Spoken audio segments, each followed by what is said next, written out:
مصر کے اندر ہمیں کہا جاتا تھا باڈی وتھ ٹو سولز. لوگوں مصر کے لوگ کہتے تھے کہ چونکہ مصر میں جادو عام تھا تو وہ کہتے تھے کہ اگر آپ کو جادو کرنا ہے تو آپ خواجہ سرا افراد کو استعمال کریں. یہ عام لوگوں سے ایموشنل زیادہ طاقتور ہوتے ہیں, ان کے اندر طاقت زیادہ ہوتی ہے, یہ دوسری دنیا سے رابطہ بھی کر سکتے ہیں, عام بندہ نہیں کر سکتا, وہ ایموشنلی ویک ہوتا ہے. تو یہ آپ دیکھیں مصر کا دور کہاں پہ تھا, وہاں سے یہ بات چلی آ رہی ہے. اور خواجہ سرا سب کانٹیننٹ کے اندر جب مغلیہ دور تھا, مغل امپائر تھا, تو بڑے رسپیکٹیبل شعبوں پہ تھے. ایون کہ مغل دور کے بادشاہوں نے کوئی مشورہ لینا ہوتا تھا تو وہ خواجہ سراؤں سے لیتے تھے کہ بھئی یہ جذبات سے نکل کے عقل کی سطح پہ مشورہ دیں گے, کسی مرد یا عورت سے آپ لیں گے تو وہ جذبات کو شامل کر لے گا. تو اس کے بعد اچانک سے انگریز آیا. اب جب انگریز آیا تو اس نے کہا کہ یہ افراد جو ہیں یہ معاشرے کے زیادہ خطرناک لوگ ہیں, ان سے ہمیں زیادہ خطرہ ہے. ہم باقیوں کو تو ڈرا لیں گے, بیوی بچوں کا تانا دے کے, ماں باپ کا ڈراوا دے کے, بیوی بچے ہیں تمہارے, تمہارا بچہ مار دوں گا تمہارا. یہ لوگ تو ڈرتے نہیں تھے. اچھا, یہ لوگ تو بہادر تھے. ان لوگوں کے پاس تو یہ تھا ہی نہیں. وہ تو اب کسی خواجہ سرا کو ابھی بھی آپ مل کے دیکھ لیں, پرسنل مل کے دیکھ لیں, تو اسے کہیں موت کے بارے میں پوچھ لیں تو وہ کہے کہ لے بچی زندگی چ میں کی لے لیا وا, مینوں زندگی چ کی ملیا جڑا میں موت, میرے پیچھے کہڑے بچے رون والے, میرے پیچھے کہڑے بڈھی رون والی کہ میں مر جاؤں گی تو رون گے.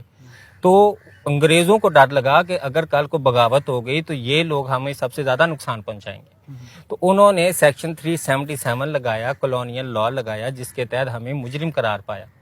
اب ہمیں مجرم کہنے کے بعد انہوں نے ہمیں بار بار جیلوں میں بند کیا. انہوں نے کہا ان کو جیلوں میں بند کر جو دو, خواجہ سرا اس کو جیل میں بند جیل میں بند کر دو, ان کو پکڑ لو, ان کو شہر بدر کر دو. تو خواجہ سرا افراد جو تھے وہ انڈر گراؤنڈ ہو گیا. ٹھیک ہے, انڈر گراؤنڈ ہونے کے بعد انہوں نے ہر طرف یہ اعلان ہو گیا کہ بھی انگریز پکڑ رہے ہیں تو انڈر گراؤنڈ ہو جاؤ.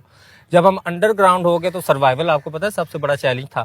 تو اس سروائیول کے لیے پھر خواجہ سرا کیا کرتے کہ چھپ چھپ کے محلوں میں جا کے. بغاوت بھی کی آپ نے, کوئی ایسی تحریک آپ کو ملتی ہے کہ نہیں, مغل امپرر مغل امپرر میں جب انگریز آئے تھے تو جاسوسیاں کرنے جاتے تھے خواجہ سرا. اب ان پہ کوئی شک زیادہ نہیں کرتا تھا. وہ انگریزوں کے پاس جاتے تھے بھیک مانگنے کے بہانے جانا یا کسی اور بہانے جانا, تو ان کی جاسوسیاں کرنی, ان کا آ کے بتانا. اور کچھ خواجہ سرا میں نے ہمارے بزرگ بتاتے ہیں کہ بھی کچھ خواجہ سرا تو انگریزوں کے ساتھ بھی پیسے کی لالچ میں مل گئے تھے. وہ محل کی چگلیاں کرتے تھے کیونکہ محلوں میں وہ عہدوں پہ فائز تھے. تو خواجہ سرا جو ہے وہ معاشرے میں ایک بہت بڑا چینج لاتے ہیں. آپ دیکھیں کہ اس وقت معاشرے میں جو خواجہ سرا سیکس ورکرز ہیں, آپ کو پتا ہے کہ روز کے کتنے کلائنٹ آتے ہیں اس کے پاس, کتنے خواجہ سرا سیکس ورکر ہیں یہاں پتہ ہے آپ کو؟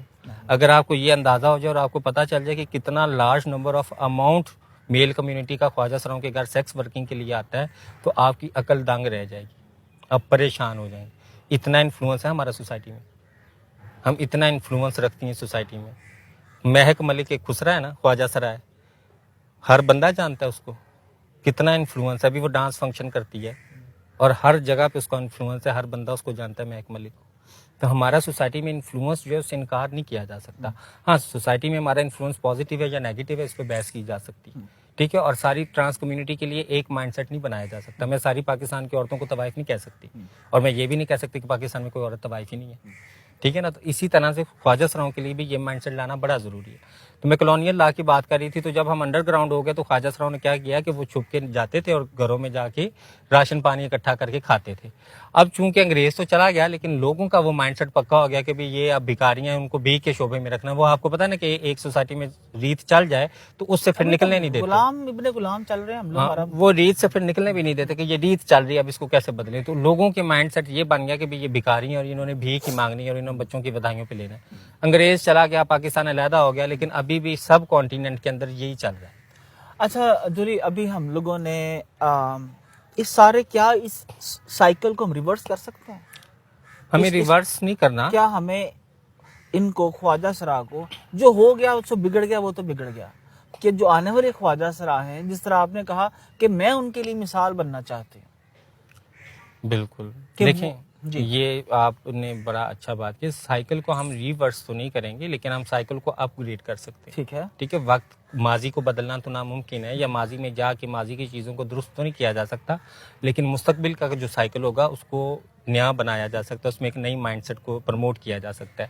تو وہ مائنڈ سیٹ پروموٹ ہو چکا ہے. 2018 کا ایکٹ آنا خواجہ سراؤں کے حقوق کا, وہ ایک مائل سٹون تھا. اس کے اندر ہماری آئیڈینٹی کو اکنالج کرنا, اس کے اندر ہمیں رائٹس ہماری اکنالج کرنا, وہ بھی بڑا مائل سٹون تھا. ہاں, اس کے اندر امینڈمنٹ ہونی چاہیے یا نہیں ہونی چاہیے وہ ایک الگ سے بحث ہے, لیکن اس ایکٹ کا آنا بڑا خوشائن تھا ہمارے لیے. اس ایکٹ کے بعد اب میرے پاس حق ہے